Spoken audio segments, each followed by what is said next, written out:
Hey everyone, welcome back to the channel. Jamie here. In today's video, we are going to be creating what I'm calling an undead head.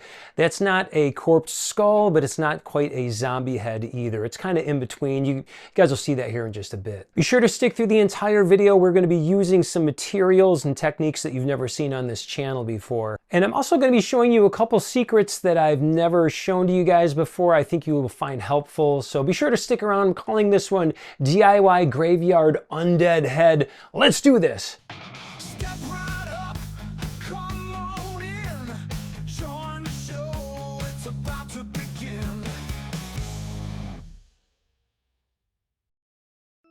This skull may be familiar to some of you. It's from the at-home store. I use these pretty often for projects like this. I typically like to take a razor blade and remove the jaw and some of the teeth. Then I'll hot glue it back on to give it a creepier look. For this build, I'm going to be using foam clay. I'll start by building up the eye sockets and recreating the bridge of the former nose to give the face more structure. I'll also spread the clay across various parts of the skull, leaving some areas exposed for a more weathered look. I'll also be adding a set of ears, which we'll get to here in just a moment.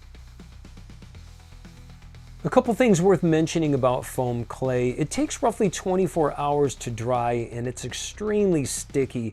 I always keep a bowl of water next to me, wetting my hands often to help keep the clay from sticking to my fingers. Here's how it's looking so far, and I'm really pleased how this is coming together. This gives us a solid starting point for the corpsing technique we'll be getting into shortly. Now I'm planning to add an eyeball to one of the sockets, and silicone is my go-to for getting that dull, lifeless eye look. We'll talk more about that a little later in the video, but for today, we're gonna use one of these pre-made eyes, and I'm gonna coat it in silicone to give it that milky, dead look while still keeping the pupil visible.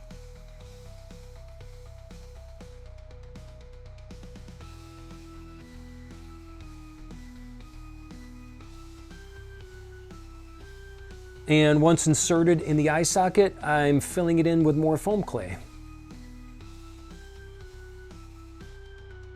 And what do you guys think? This is what we have so far. We're gonna let this dry for a day or so and come back and start the corpsing process.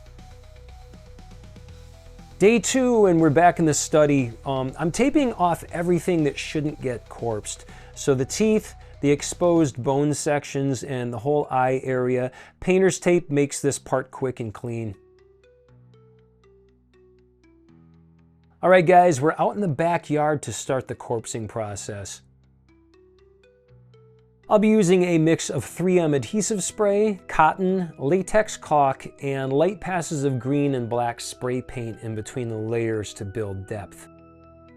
And I will link a couple of my tutorial videos in the description if you want the full step-by-step breakdown. Next up is the hair. I'm using the 3M adhesive spray and working in small sections so I can control the placement. We'll get into what I'm using for the hair in just a bit.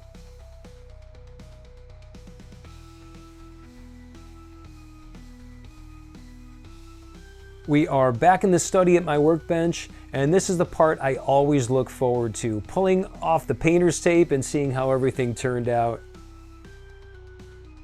I love how this is looking. It definitely has a crypt keeper type of a vibe going on. Looks awesome.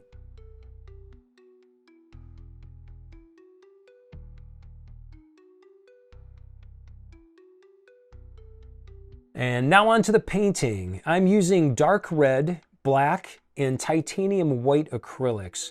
First, I'm mixing the red and white to get a pale pink for the gum area.